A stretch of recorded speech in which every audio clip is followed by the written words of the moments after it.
늦은 오후, 공장의 바쁜 하루가 마무리될 무렵이었다. 퇴근 시간이 가까워지자 친하게 지내던 은옥 아줌마가 내게 다가왔다. 그녀는 은은한 미소를 띠며 다가오더니 귓속말로 자기네 집에서 오늘 저녁 식사를 함께 하자고 했다. 평소에도 따뜻하게 챙겨주시던 분이었지만 이번에는 조금 특별해 보였다. 왜냐하면 날 집으로 초대했기 때문이었다. 그녀의 집은 공장 근처에 자리 잡고 있었고 그녀가 몰래 건네준 집 주소를 보고 찾아갔다. 어서 와요, 경태 씨. 잠시만 앉아 계세요. 주방에서 저녁 준비를 하는 그녀의 뒷모습을 보다 나는 무심코 오늘도 청바지 입었네요. 뒷모습만 보면 정말 아가씨로 오해하겠어요. 은옥 씨 뒤태는 정말이지 놀랍다니깐 라고 말했다. 내 칭찬에 그녀는 소녀처럼 웃으며 또 그런다. 청바지 입을 때마다 그렇게 놀리기에요 라고 대답했다. 뭐 내가 없는 소리 지어내서 한 것도 아니고 내가 이쁘다고 하니깐 싫으세요? 아니요, 꼭 그런 건 아닌데 괜히 놀리는 것 같아서요. 사람 속고만 살았나. 놀리는 거 아니고 진심이에요. 이후 된장찌개와 정성껏 준비한 밑반찬들로 한상 가득 밥상이 차려졌다. 정말 맛있네요. 저 이런 식사 오랜만이에요. 라고 감탄하자 그녀는 앞으로 종종 식사하러 오세요? 저도 같이 먹으니 정말 좋네요. 라고 답했다. 설거지를 마치고 그녀와 동네를 산책하게 됐다. 그날따라 몸매를 과시하듯 딱 달라붙는 운동복으로 갈아입은 그녀는 매력을 뽐내고 싶어 작정한 듯 내 옆에 달라붙어 걸었다. 걷는 동안 우리는 사소한 이야기부터 조금은 개인적인 이야기까지 자연스럽게 나누게 됐다. 저녁도 잘 얻어먹었는데 제가 뭘로 보답하면 좋을까요? 보답이라뇨. 난 그저 아저씨랑 친하게 지내고 싶어. 그런 건데 친하게 지내면 좋죠. 근데 어느 정도 친하게 지내고 싶으신데요. 하하. 왜요? 내가 하자는 대로 아저씨가 따라 줄 거예요? 은옥 씨가 원하는 대로 해드리죠. 그럼 낮에는 직장 동료로 밤에는 서방님으로 어때요? 서방님이라고요. 하하, 그건 나쁘지만은 않네요. 서로 빈자리를 채워주면 외롭지도 않고 좋지요. 안녕하세요. 결혼 17년 차, 기러기 아빠 3년 차, 아들 하나 둔 남자입니다. 원래 시골 사람은 아닌데 직장 문제로 어찌어찌 하다 보니 터전을 잡은 곳이 지방의 작은 도시가 됐습니다. 와이프는 서울 사람입니다. 결혼 전에는 와이프도 시골에 내려와 오손도손 살자고 그랬습니다. 그녀는 결혼 전에 지방에 내려와 함께 살자고 제안했다. 시집가면 남편을 따라야죠. 라는 말은 얼마나 달콤했던가. 그러나 그 말이 현실에서 얼마나 유지될지는 아무도 알 수 없는 법이다. 아들이 점점 자라나면서 아내는 교육 문제를 들먹이기 시작했다. 아이가 더 좋은 환경에서 자라야 한다고 했다. 처음에는 가까운 대전으로 이사를 고려했다. 대전이라면 그나마 내가 있는 도시와 멀지 않아 주말마다 왕래가 가능할 터였다. 하지만 아내는 대전이 아니라 서울로 가야겠다고 우겼다. 차라리 서울이 나아. 친정도 가깝고 아이도 더 좋은 교육을 받을 수 있잖아. 그 말에 밀려 결국 서울행이 결정되었다. 아내와 아들이 서울로 올라간 지 어느덧 3년이 흘렀다. 처음에는 적응하기 힘들 줄 알았다. 하지만 현실은 생각보다 더 고되었다. 한 달에 400만 원이라는 적지 않은 생활비를 붙여주며 나는 지방 소도시에서 혼자 외롭게 살아가야 했다. 주말에는 서울로 자주 올라가려고 노력했다. 아들과 시간을 보내고 아내와 함께 식사를 하며 가족이라는 이름을 유지하려고 했었다. 하지만 시간이 지날수록 서울로 올라가는 발걸음은 점점 줄어들었다. 사람 사는 게 이런 건가? 라는 회의가 들기 시작했다. 우울증, 비슷한 증세도 생겼다. 내가 왜 이렇게 살고 있는 걸까? 내 가족은 정말 여기에 있는 게 맞을까? 나는 그저 돈을 벌어다 주는 기계에 불과한 걸까? 서울로 올라가는 날도, 다시 지방으로 내려오는 날도, 머릿속은 이런 질문들로 가득 찼다. 아내와 아들이 서울로 떠난 뒤, 집안꼴은 엉망진창이 되었다. 나 혼자서는 집을 제대로 관리할 수 없었다. 설거지는 쌓여가고, 먼지도 쌓여가고 점점 나는 집안일에 손을 놓게 되었다. 결국 직원에게 부탁해 일주일에 한 번 청소해 줄 사람을 구해달라고 했다. 그나마 이 집이 집답게 유지되는 건 그분 덕이었다. 그러던 어느 날 몸살이 심하게 나서 일요일 내내 집에 누워 있어야 했다. 이 상황을 아내에게 이야기하자 그녀는 일 있다며 내려오지 못하겠다고 했다. 평소 같았으면 그저 그럴 수 있지라고 생각했을 텐데 그날은 아니었다. 침대에 누워 천장을 바라보며 이런 생각이 들었다. 이 결혼 생활을 유지해야 할 이유가 뭘까? 나는 이 가족의 일부로서 살아가고 있는 게 맞을까? 아내에게 몇 번이고 외로움을 호소했다. 나 혼자 이러고 사는 게 너무 힘들어. 내려와서 우리 같이 살자. 하지만 돌아오는 대답은 늘 똑같았다. 애도 아니고 왜 자꾸 그러는 거야? 그 말을 들을 때마다 마음속 어딘가가 조금씩 금이 갔다. 그러던 중 나는 명예퇴직을 하게 되었고 아내는 사회생활을 시작했다. 이제 내가 경제적인 역할을 맡을게. 당신은 좀 쉬어. 라는 아내의 말은 처음에는 위안이 되었다. 하지만 아내는 직장 동료들과 보내는 시간이 점점 많아졌다. 대학 동창 모임이 잦아졌고 그녀의 행동은 나를 의심하게 만들었다. 그리고 결국 모든 것이 밝혀졌다. 아내는 대학 동창과 바람이 났다. 이 사실을 알게 되었을 때 나는 이미 지쳐 있었다. 아내에게 화를 내고 싶지도 않았다. 그저 이제 끝났구나 라는 생각이 들었다. 그렇게 우리는 이혼했다. 아내와의 17년 결혼 생활은 그렇게 막을 내렸다. 우연히 지인의 소개로 고향 선배가 운영하는 중소기업을 알게 되었고 내 사정을 이야기하자 선배는 제안했다. 우리 공장에서 한번 일해보지 않겠나? 자동차 부품을 CNC 선반으로 가공하는 공장이었는데 직원들 대부분이 아주머니들이었다.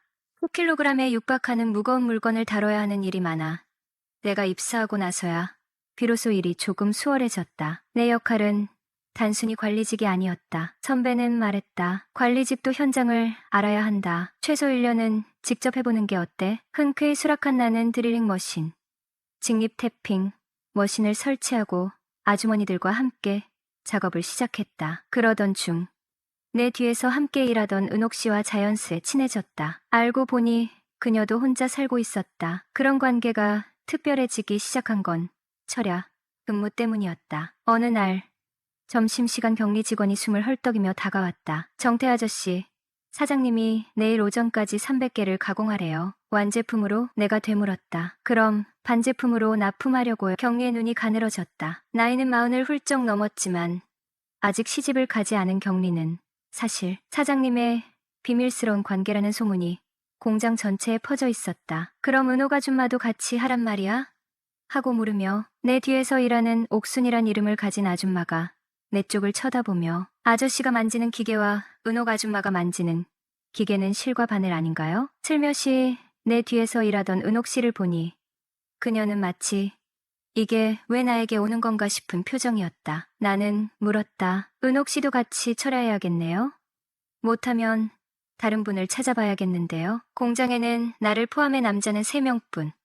나머지 50명은 전부 아줌마들이었다. 은옥 씨는 난처한 듯 다른 아줌마들의 눈치를 살피며 고개를 숙였다. 그러자 옆에 있던 다른 아줌마가 장난스럽게 거들었다. 은옥 씨, 그냥 한다고 해. 오늘 정태 아저씨랑 밤 한번 새보자고. 그럼 할게요. 은옥 씨가 마침내 기어들어가는 목소리로 대답했다. 그녀의 얼굴은 불타오르는 듯 붉게 물들어 있었다. 낯선 남자와 함께 밤을 새야 한다는 사실이 부끄러웠던 모양이다. 철야가 시작되자 은옥 씨는 초반엔 어색해했지만 시간이 지나면서 점점 편안해 보였다. 작업이 끝날 무렵 그녀는 조용히 웃으며 말했다. 정태 씨, 생각보다 재밌네요. 이런 식으로 일하는 것도. 그날 밤이 지나고 나서 우리의 관계는 이전과는 사뭇 다른 느낌으로 발전해갔다. 우연히 시작된 철야 작업이 이렇게 특별한 인연으로 이어질 줄은 몰랐다. 공장에서 함께 일한 지 반년이 넘었지만 그녀에 대해 아는 것이라곤 딸 둘을 키우며 어렵게 살고 있다는 정도였다. 나중에 알게 된 사실이지만 그녀의 과거는 생각보다 파란만장했다. 그녀의 남편은 원래 같은 공장에서 운전기사로 일했는데 다른 과부 아줌마와 눈이 맞아 바람이 났다. 이를 알게 된 그녀는 남편과 그 여자의 집으로 쳐들어가 소동을 피운 뒤 단호히 이혼 소송을 제기했다. 결과적으로 위자료로 20평짜리 빌라를 받아냈다. 그런데 아이러니하게도 남편과 그 과부 아줌마 역시 얼마 지나지 않아 함께 이혼당하고는 전라도로 야반 도주를 했다는 소문이 돌았다. 이 사실을 들은 어느 날 믹스커피를 타서 그녀에게 건넸다. 은옥 씨, 커피 한잔 하세요. 그녀는 고맙다는 듯 고개를 살짝 숙이며 커피를 받아들었다. 근데 이혼하셨다면서요? 네. 그녀는 쑥스러운 듯 미소를 지으며 고개를 숙였다. 조심스럽게 말을 꺼냈다. 그동안 고생 많으셨겠어요? 힘들어도 뭐 팔자려니 하고 살았죠. 그녀가 담담히 대답했다. 그녀가 무안해하지 않도록 조심스레 말했다. 저도 혼자인데요. 힘든 일 있으면 언제든지 말씀하세요. 서로 도우면서 살면 좋잖아요. 그녀는 고개를 갸웃하며 물었다. 아저씨는 혼자 살면 뭐가 제일 힘들어요? 나는 고개를 끄덕이며 대답했다. 남자 혼자 살면 당연히 끼니 해결하는 게 제일 어렵죠. 그리고 외로움이랄까? 그녀는 살짝 웃으며 말했다. 저는 첫 번째가 외로움이에요. 아, 은옥 씨도 남자 손길이 그리운 거구나. 그럼 제가 좀 도와드려요? 농담을 던지며 그녀를 살폈다. 그러자 그녀는 눈을 동그랗게 뜨고 아니, 그런 거 아니거든요. 그런데 다 늙은 아저씨를 어디다 쓰겠어요? 하며 웃어넘겼다. 나는 장난스러운 표정으로 대꾸했다. 어디다 쓰다니요. 저 이래봐도 한창이에요. 아니, 은옥 씨 순진한 줄 알았더니 은근 무섭네요. 우리는 그렇게 티격태격하며 자연스럽게 농담을 주고받는 사이로 가까워지고 있었다. 한 달쯤 지나고 나서 그녀와 식사 자리를 마련하게 되었습니다. 그날은 한여름의 더운 날씨 탓인지 그녀는 개나리색 하늘하늘한 원피스를 입고 평소보다 공들인 화장을 하고 나왔습니다. 50대 중반이라는 나이가 믿기지 않을 정도로 단아하면서도 세련된 모습에 순간 말을 잃었습니다. 단순히 공장에서 보던 모습과는 사뭇 다른 그녀의 모습에 설렘이 밀려왔죠. 식사를 마치고 나서는 소화도 시킬 겸 드라이브를 나갔습니다. 차 안에서는 라디오에서 흘러나오는 80년대 가요가 분위기를 더했죠. 이야기를 나누며 웃고 떠들다 보니 어느새 한적한 강변 다리 밑에 도착했습니다. 그녀를 바라보며 가볍게 웃으며 말을 건넸습니다. 아주머니랑 이렇게 대화가 잘 통할 줄은 몰랐어요. 우리가 뭐랄까 생각이나 마음이 은근 잘 맞는 것 같네요. 언제부터 이렇게 편했나 싶어요. 그녀는 잠시 머뭇거리다 고개를 끄덕이며 부드럽게 웃어 보였습니다. 그러게요. 가끔씩 대화하다 보면 저도 그런 생각이 들더라고요. 뭐랄까 외롭다는 느낌이 조금은 덜해지는 것 같다고 해야 하나. 그 대답이 묘하게 따뜻하게 느껴졌습니다. 갑자기 우리 사이를 지배하던 공기가 부드러워지고 말을 이어가는 것도 자연스러워졌죠. 제가 장난스럽게 말을 꺼냈습니다. 우리 가끔 만나서 이렇게 데이트 같은 거 하는 건 어때요? 서로 외로운 처지인데 나쁘지 않잖아요? 그녀는 눈을 동그랗게 뜨며 웃음을 터뜨렸습니다. 호호. 그거 좋네요. 오늘처럼요. 부담 없이 그냥 편하게요. 네. 맞아요. 우리 나이에 이것저것 따지고 재다가 피곤해지기만 하는 거. 안 그래요? 그렇죠. 젊은 사람들은 조건 따지지만 우리 나이쯤 되면 잘 맞는지가 더 중요하지 않을까요? 그녀는 말끝을 흐리며 저를 살짝 바라봤습니다. 제가 의미심장한 미소를 지으며 물었습니다. 뭐가 잘 맞아야 되는데요? 그녀는 잠시 시선을 피하더니 부끄럽다는 듯 볼이 발그레해졌습니다. 뭐긴 뭐겠어요. 우리 나이에 마음만 맞아서 되겠어요? 결국은 서로 외로움을 달래줄 사람이 필요한 거잖아요. 하긴 맞는 말이네요. 그런데 아주머니 그렇게 부끄러워하시면서 할 말은 다 하시네요. 저도 아저씨랑 얘기하다 보니까 솔직해지는 것 같네요. 분위기가 한층 더 편안해지자 제가 장난스러운 말투로 살짝 도발했습니다. 그럼 언제 한번 맞춰볼까요? 우리가 얼마나 잘 맞는지. 그녀는 부끄러워하면서도 입꼬리를 올렸습니다. 글쎄요. 그게 뭐 그렇게 간단히 알 수 있는 건가요? 간단히 알 순 없겠죠. 그런데 오늘부터는 시작할 수 있잖아요. 오늘처럼 조금씩. 좋아요. 천천히 알아가 봐요. 어차피 시간은 많으니까요. 저는 머뭇거리다가 한마디를 덧붙였습니다. 저는 요즘 집밥을 먹어본 지 오래돼서 구수한 된장찌개가 너무 먹고 싶더라고요. 그녀는 잠시 고민하더니 웃으며 대답했습니다. 밥 한 끼 대접하고 싶긴 한데 우리 집은 애들 때문에 좀. 그 순간 저는 살짝 용기를 내어 말을 던졌습니다. 그럼 저희 집으로 가면 되죠. 거긴 애들도 없고 방해받을 일도 없잖아요. 제 말을 듣고 그녀는 잠시 생각하더니 쿨하게 대답했습니다. 좋아요. 그럼 그렇게 해요.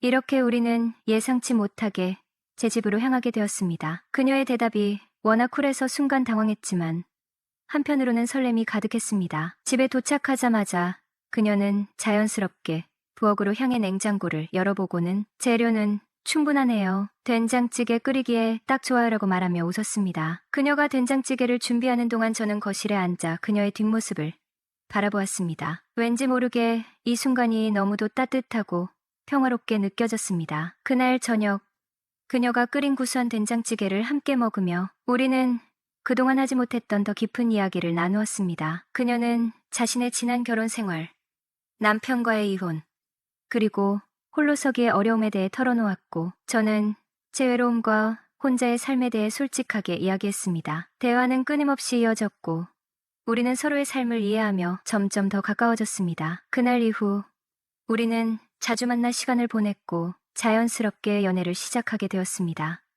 1년이라는 시간이 눈 깜짝할 새에 흘렀습니다. 서로를 이해하고 의지하며 함께 걸어온 날들 속에서 우리는 점점 더 하나가 되어갔습니다. 그러던 어느 날 그녀의 첫째 딸 민주가 저를 만나러 왔습니다. 문을 열고 들어온 그녀는 밝게 웃으며 저를 향해 정중히 인사했습니다. 안녕하세요. 어머니한테 얘기 많이 들었어요. 제가 이렇게 직접 찾아뵙는 건 처음이네요. 민주는 밝고 단아한 모습으로 마치 오래전부터 알고 지낸 사람처럼 친근하게 다가왔습니다. 그런데 그녀의 방문 목적을 듣는 순간 가슴이 울컥하며 먹먹해졌습니다. 사실 내년 봄 제가 결혼을 하게 됐어요. 곧 상견례가 있는데 혹시 아빠로서 그 자리에 나와 주실 수 있을까요? 그 말이 끝나자마자 방 안이 잠시 조용해졌습니다. 저는 무슨 말을 해야 할지 몰라 한동안 그녀의 얼굴만 멍하니 바라봤습니다. 감격스러움이 가슴 속에서 파도처럼 밀려왔어요. 그동안 그저 그녀와 잘 지내는 것만으로도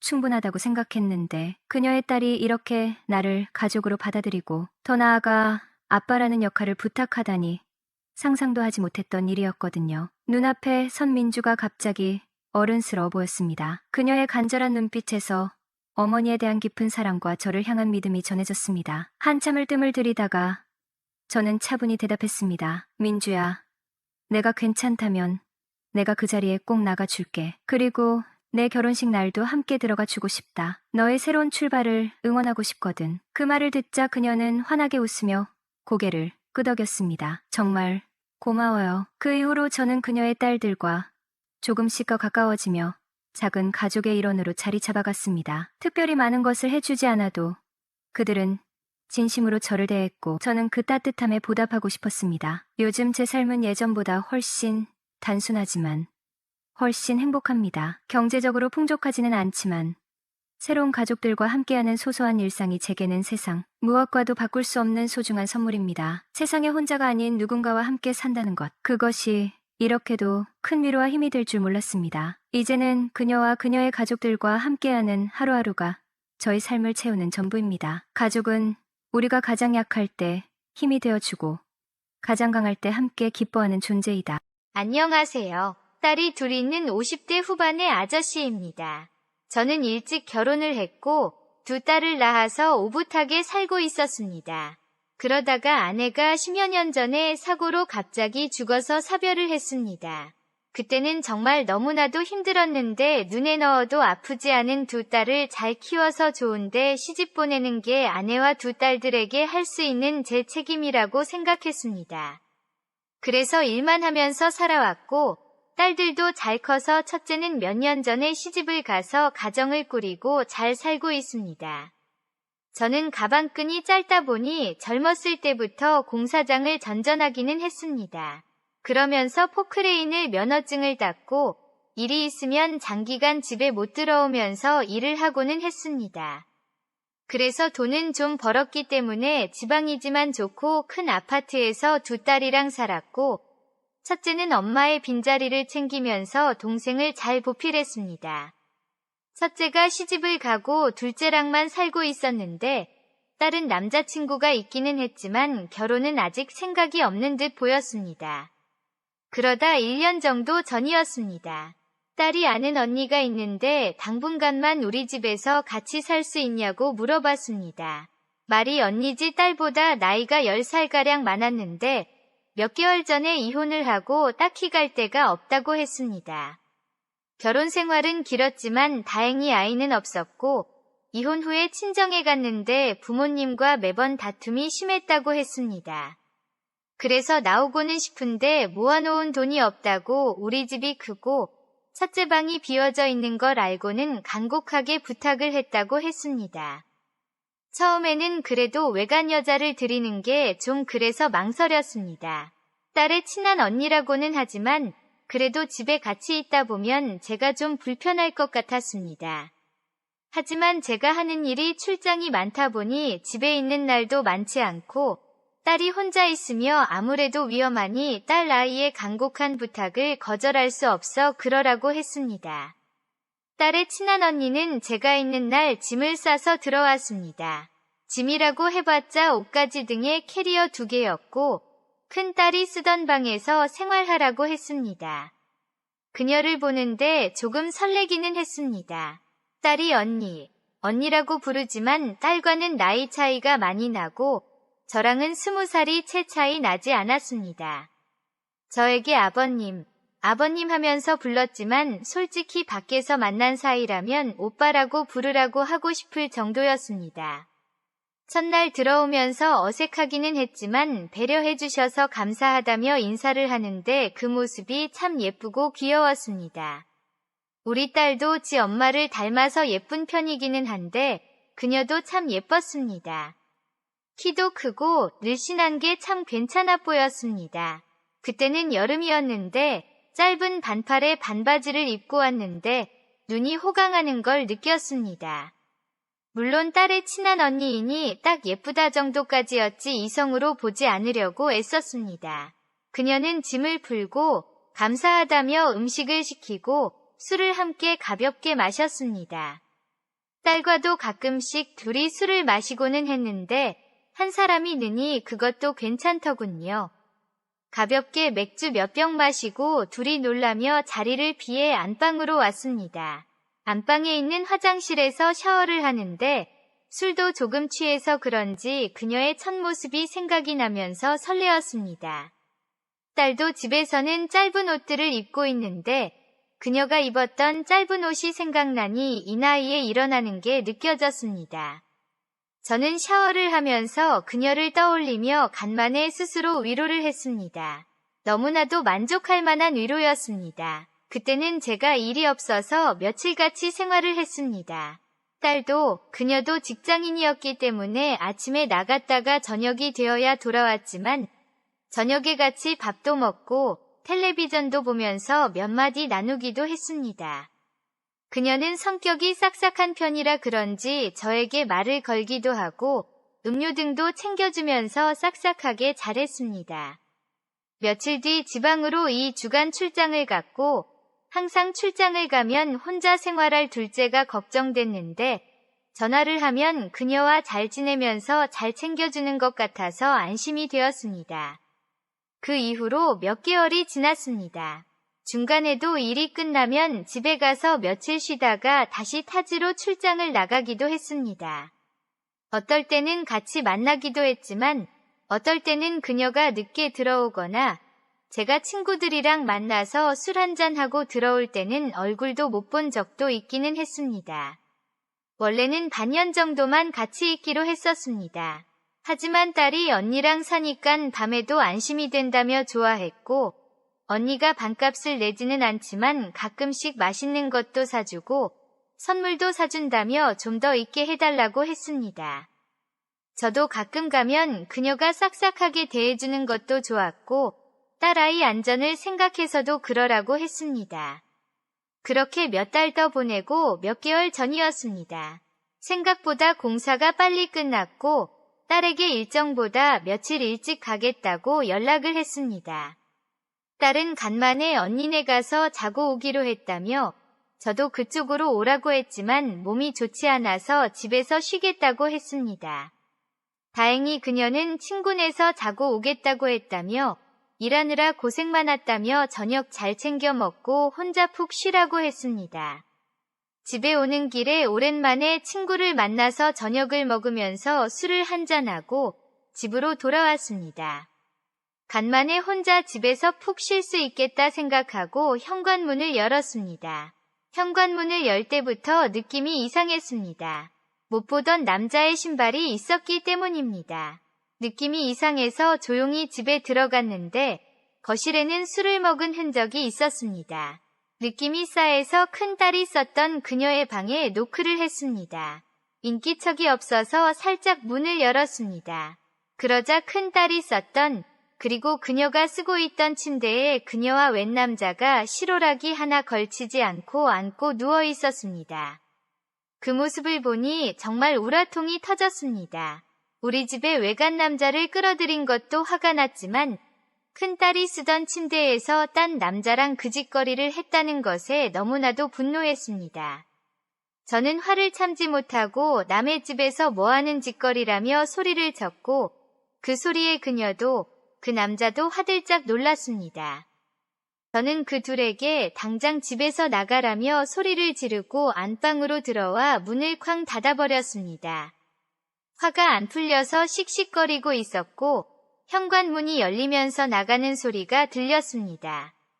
저는 화도 나고 술도 취해서 씻지도 못하고 침대에 누워 잠이 들었습니다. 다음날 늦잠을 자고 일어나서 거실로 나왔더니 술 먹은 흔적이 치워져 있는 게 보였습니다. 이윽고 큰딸 방에서 그녀가 나오더니 쭈뼛쭈뼛거리며 미안한 기색을 보였습니다. 저는 화를 참으며 둘째가 들어오기 전에 짐을 싸서 나가달라고 했습니다. 그녀는 제 앞에 무릎을 꿇고 싹싹 빌면서 자초지정을 얘기했습니다. 간만에 남사친을 만나서 술을 먹다가 혼자 집에 있기가 그래서 술 한 잔만 같이 마시고 보내려고 했는데 술김에 처음으로 그랬다고 합니다. 게다가 그 남자는 말 그대로 남자인 친구이고 이런 일을 한 게 자기도 후회되고 있다며 우리 집에서 그런 게 정말 죄송하다고 했습니다. 그러면서 어제 정말 죄송하기도 하고 부끄럽기도 해서 나갔었는데 정말로 갈 데가 없어서 밖에서 밤을 새다가 집에 다시 들어왔다고 합니다. 우리 집에 남자를 포함해 다른 사람을 데려온 적이 처음이었고 다시는 여자도 데려오지 않을 테니 한 번만 봐달라고 했습니다. 정말 울면서 죄송하다고 하는데 저도 마음이 약해졌습니다. 딸의 친한 언니이기도 하고 갈 데가 없다는데 내쫓는 것도 좀 그랬습니다. 그래서 다시는 남자를 끌어들이지 않겠다는 확답을 받고 없던 일로 해주기로 했습니다. 몇 시간 후 딸이 돌아왔고 저도 그녀도 없던 일처럼 행동을 했습니다. 그녀는 제가 용서해준 게 고마웠는지 그날부터는 그전보다 더 저에게 잘해줬습니다. 그녀가 우리 집에서 사는 것으로 용서를 하기는 했지만 제 머릿속에서 그날의 모습이 떠나지는 않았습니다. 그녀의 실오라기 하나 걸치지 않는 모습이 떠오를 때면 불끈불끈 일어나는 게 느껴졌습니다. 그럴 때마다 방문을 잠그고 혼자서 위로를 몇 번 했습니다. 그날 이후로 그녀랑 둘이 있게 되는 날에는 조금 어색하기는 했습니다. 하지만 그녀는 금방 잊었는지 아니면 오히려 더 오바를 하는지 저에게 더 싹싹하게 굴었고 그런 모습을 볼 때면 그날의 그녀 모습이 더 떠올랐습니다. 그러던 어느 날이었습니다. 일을 며칠 쉬고 있을 때였고 그날은 딸이 오랜만에 친구네 집에서 자고 오겠다며 외박을 한다고 했습니다. 딸도 저와 그녀가 나쁘지 않게 지내는 걸 보기도 했고 설마 아빠가 그녀 사이에 어떤 일이 일어날 거라고는 전혀 생각하지 않은 것 같았습니다. 그때는 토요일이었고 저는 낮에 잠깐 볼일을 보고 저녁에 집에 들어왔고 그녀는 주말에 일정이 없다며 집에 있었습니다. 저녁 시간이 되어서 같이 저녁을 먹기 위해 집 앞 삼겹살 집에 갔습니다. 삼겹살을 먹으면서 소주를 한 잔 마셨고 술이 한 잔 들어가니 좀 더 마시고 싶은 기분이 들었습니다. 그녀도 제 기분을 눈치챘는지 집에 가서 맥주 한 잔 더 하자며 편의점에서 맥주를 몇 캔 사서 집으로 왔습니다. 그녀가 워낙 싹싹한 편이라 간만에 둘이 마시는데도 분위기는 어색하지 않았습니다. 그렇게 술을 먹다 보니 둘 다 취했고 여러 이야기를 하다가 그녀가 그날의 일을 꺼냈습니다. 그런 일이 있었는데도 같이 살게 해줘서 감사하다며 그러면서 혹시 그날 어디까지 봤냐고 물었습니다. 저는 민망하기는 했지만 술도 취했겠다 제가 본 내용을 다 이야기를 했고 그녀는 조금 부끄러운 듯 말이 없었습니다. 괜히 사실대로 말했나 하는 생각에 더 이상 마시면 괜히 실수를 할까봐 자리에서 일어나려고 했습니다. 그런데 갑자기 그녀가 쑥 하고 들어왔습니다. 제 다리에 손을 올려 만지면서 그날 자기를 보고 어땠냐며 좋지 않았냐고 물었습니다. 저는 당황을 했고 한동안 어쩔 줄 몰랐지만 솔직히 좋았다며 지금도 가끔 생각이 난다고 얘기했습니다. 그러자 그녀는 다시 한번 보여줄 수도 있다며 농담을 하다가 갑자기 저에게 입맞춤을 했습니다. 딸의 친한 언니이기도 하고 저랑 나이 차이도 있기 때문에 이런 상황은 전혀 예상을 못하고 있던 저로서는 당연히 당황할 수밖에 없었습니다. 하지만 저도 남자이기에 그렇게 들이대는 그녀를 결국 받아들였습니다. 아니, 제가 오히려 적극적으로 그녀에게 들이대기 시작했습니다.